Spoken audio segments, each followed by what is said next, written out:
Hello. In this episode, we're going to focus on skiing. No, joke. We're going to focus on isometrics, holding a position. There's been some recent studies that have gained popularity regarding isometric exercises being a good way to help address blood pressure. Specifically, if you're pre-hypertension and your medications, if you're on medications, have you stabilized, right? So take that in mind.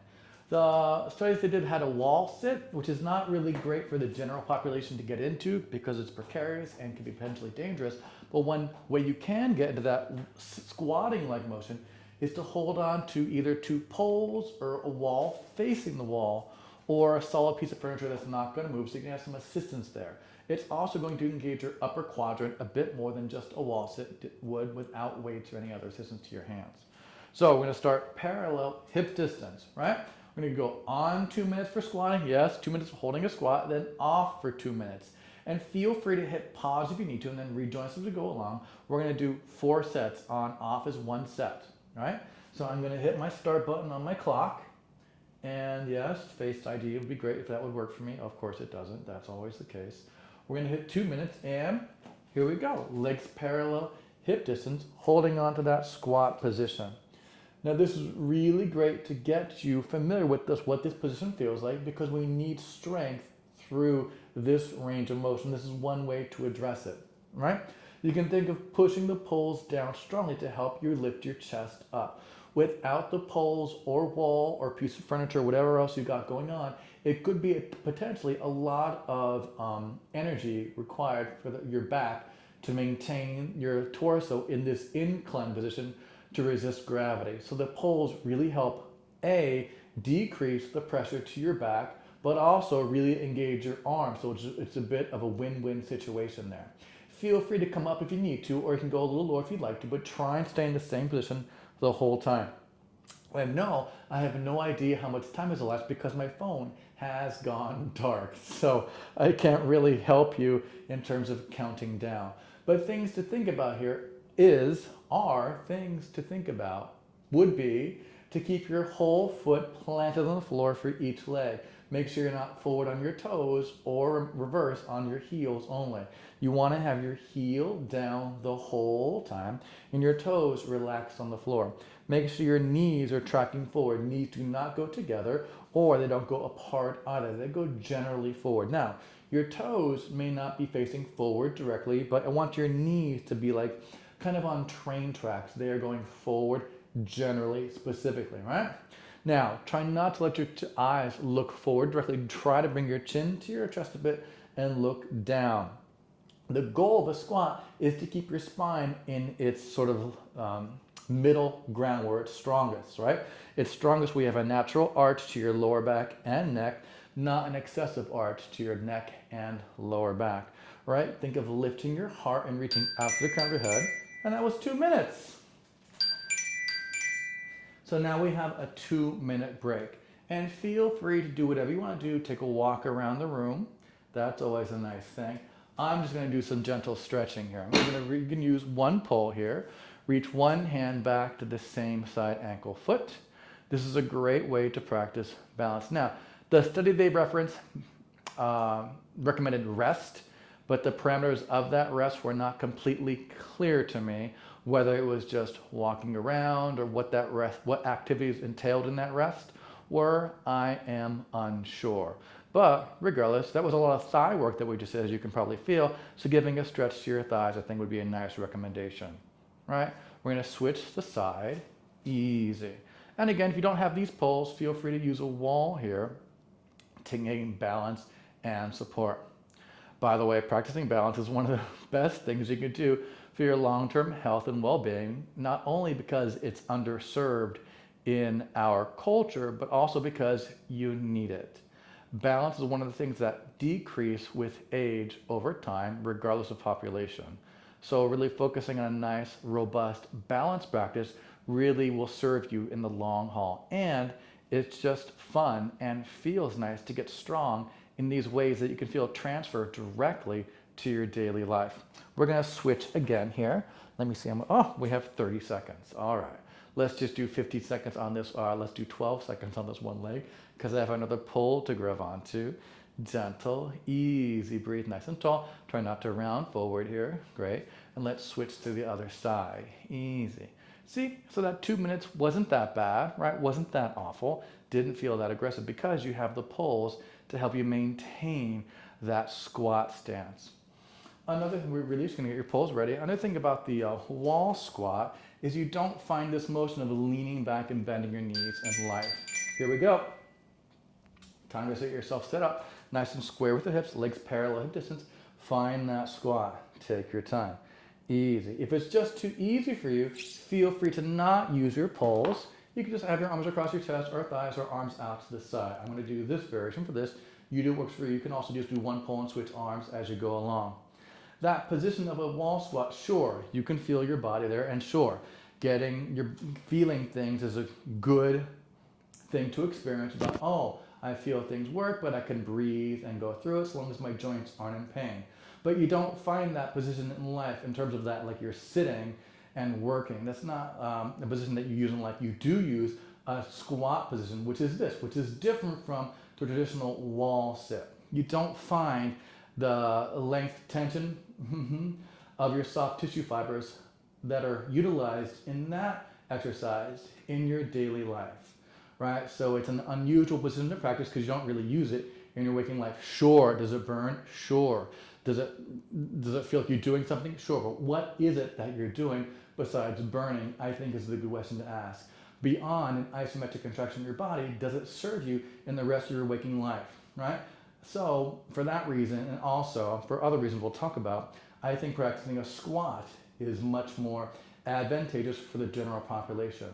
Also, with the wall squat, getting into that position and more importantly, getting out of it when you're really tired is fraught with difficulty, shall we say, because you have to really push your body with your legs, which are probably fatigued in that position, and that can be precarious, right? So it's not that efficacious regarding the general population for those reasons.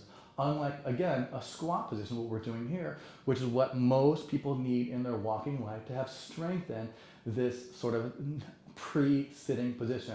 You're bending your knees, go forward. Oh, that was 2 minutes. Your hips go back. Rest. Really great job.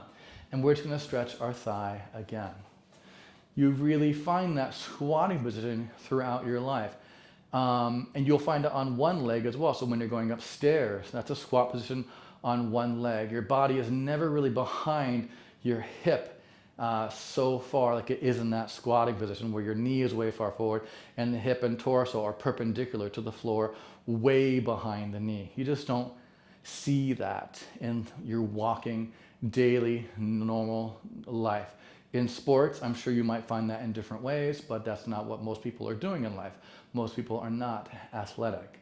They are not exercising. So when you're doing exercises, try and gear yourself to something that you need more in your life, right? Rather than other things that maybe don't translate, switching sides to your life directly. See, and we're already almost halfway through. You can feel it's not that bad. It's not that intense. If it is too intense for you, hit pause and then rejoin us when you're ready. Let's say this 2 minute on, 2 minute off doesn't speak to you. Well, maybe 30 seconds on and 30 seconds off will. Or 30 seconds on, 15 seconds on will work for you. You can increase that to 45 seconds on, 30 seconds off, and work up your strength that way. It's a very easy thing to do to put on a timer and just stay in the position for a desired set. If the goal of 2 minutes is too hard for you, set your personal timer to a time that works for you. How much longer do we have here? 20 seconds. Let's do 8 seconds here. Easy. Breathing. See, it's really not that bad. Breathing. Really nice job. Then let's do 8 seconds over here. It feels nice to be challenged doing new things. And again, there is a lot of evidence pointing to isometric exercises being beneficial for the long haul. Now, we're going to go back into that squat position when you're ready. You can use your poles or not. You can have your hands on your thighs or not. Arms can be on by your side. Now, so long as your medications are in order and everything is good for you, you can do a more intense thing for your blood pressure, which is raising your arms overhead. You do not have to. This is a very intense position in terms of shoulder girdle support, but also for your blood pressure, really elevates it quite strongly. It takes a lot of energy through your heart to pump all the way up to your fingers for about the 2 minutes that we need it to. All right, so you can have your arms up here for a while and then go back out to the T, arms wide or arms down by your side.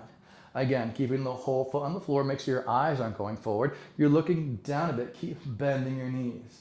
Easy, make sure you're not rounding your lower back, but also make sure try not to arch your lower back markedly, right? A little arch to your lower back and neck are the goals. If this is too much for you, take a break, take a breather, take a pause. Wherever you are, I encourage yourself to make sure that you're going to the depth that feels good to you. If you need to come up a little bit or down a little bit, that is fine. We're just trying to hold things in that general position for as long as we can without pain or strain. As you're here, you might feel that your weight shifts to your toes a bit, so really try and make sure that you're staying with the whole foot planted down to the ground. Your knees are not coming together. Your knees are not going apart. You keep the breath moving. Breath comes in, breath goes out, relaxing your shoulders. If what you feel here is your neck and shoulders mostly, try having your arms out wide to the side of the room like a letter T, or arms down by your side, right? Again, make sure you don't wander forward to your toes, which tends to be my tendency for most everything.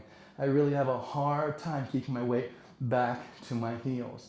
Easy, breathe. Reaching those arms wherever you are. Keep looking down to the floor a bit. I know it gets intense. Again, if it gets to be too much for you, just take breaks. There's the break, there's the timer. There's nothing wrong with taking a break, right? We've only got one more round to go, and didn't that go by like nothing, right? Take your hand on the wall or your rod or your furniture and reach back to the opposite side. Now let's say this bothered your knee a lot. You would take a soft towel behind that knee, rolled up, and try it there. If you cannot reach back for your knee, you can use a longer towel around your ankle and put it around your ankle and grab onto it with your hand. So your hand is grabbing the towel versus grabbing onto the ankle. And that may help you with any sort of knee tendon you're experiencing. There's a lot of options there. You never want to be in joint pain ever. Things to think about when you're standing is the hip is not going out to the side and you are standing very tall. This knee is going to want to wander out. Try to bring it closer to the one without crossing over too much, and make sure it doesn't wander forward as well. Switch sides. So what tends to happen in profile view is the knee tends to go forward, which is fine, but the goal is to slowly pull it back without markedly arching your spine. Standing up nice and tall with that knee coming towards the other one, right? As tall as you can be. Breathing, inhale and exhale.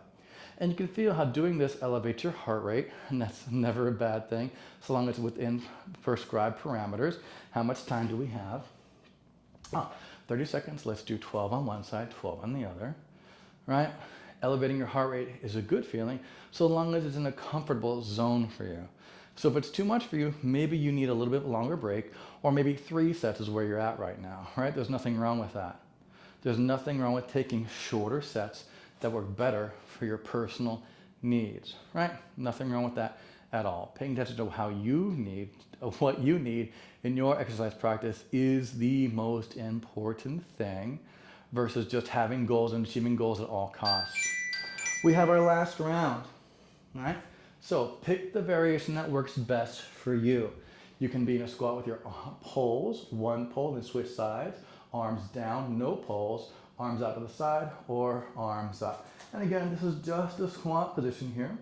You want to have your hips reaching back without rounding your lower back or arching it overly much, without arching your back to the point of extremism. Same thing for your neck. Try not to let your eyes go forward because that's arching your neck way too much. You want to keep your spine nice and long.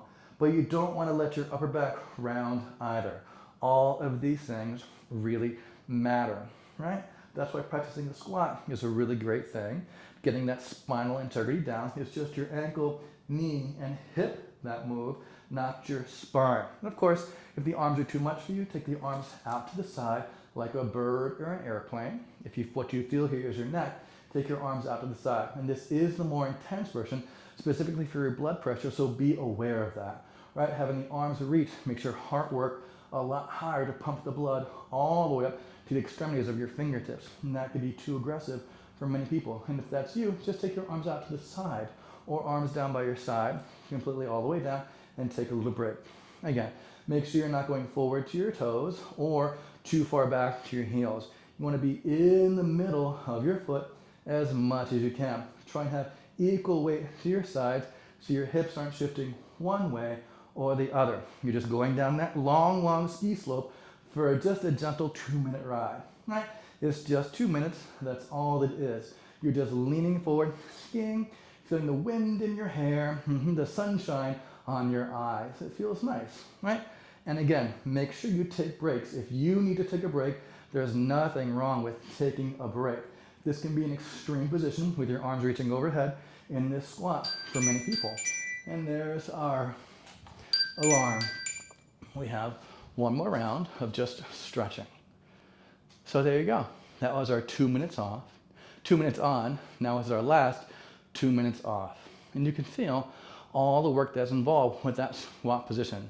It gets more intense as you use less props with your arms, right? More intense to your legs. With the prop, it's a bit of arm and shoulder activity, and less leg activity, potentially. Without the prop, it's a lot more leg, and then depending on what you do with your arm and shoulder can increase the intensity overall, depending on how you choose to spend, what choices you make with the options given. Now, it's not just a squat that you can do. There's many other positions. You can try balancing on one leg for 2 minutes with one knee forward, right? I may do another video with different variations. They also did planks as a form of isometrics, which is a go-to when it comes to isometrics because it's easy to feel. But that may not be the best thing to do for a myriad of reasons for the general population. You can try a plank on a countertop and try that for 2 minutes, and then that's too easy. Then go lower to like, a couple of firm boxes stacked or off the back of a piece of furniture that doesn't move, something that's a little lower than the counter, switch sides. You might find that easier. I also recommend you don't just do a plank with your arms forward, that you do side planks and reverse plank to make sure you're addressing your body in a fundamental, make sure you're addressing gravity to your body in a fundamental way. So you're not just facing forward to the floor, gravity affect you that way. You want gravity to fall to the side of your body and through the front of your body as the back of your body faces the floor as well. I'm not sure I spoke of that quite specifically enough. Oh my God, I went overdue on that one leg. Oh, so sad. Switch sides here. Really great job. Easy, right? Just a couple more seconds on this leg to stretch it. Now, you may feel that you need to stretch your back here, and that is fine. You may feel your posterior, your back extends a lot. You can just take your hand, another squat, hands to knees, and just bring your chin to your chest, tail to your face, round your spine, curl, and then lengthen out nice and long. Just 2 more, it'll help. Again, just an easy chin to chest, tail to face, pressure your breastbone to the sky behind you, rounding. Really great job. And then lengthen, release, one more time. Again, chin to chest, tail to face, round your spine, relaxing your shoulders, keep weight evenly to your feet. And then release. Now you're gonna round your spine, push to the floor, stretch the legs, and roll all the way up nice and tall. And bueno, bing, bang, boom, there you go. I hope you enjoyed exploring isometrics with that squat stance. And again, that's better for a larger population versus a wall squat for the reasons I mentioned, specifically for safety, but also in terms of your life. People need to practice actual squatting more because we use that motion more in our lives versus the wall squat, which, while it may feel like it burns, we don't really use that motion in life. So the transfer of that motion in your body, the neuromuscular training for that, doesn't really translate as directly as practicing a squat does. I talked a lot. My name is Eric. This is Nucleus Strength. I look forward to getting stronger with you in the future. Yours in good health. Take care.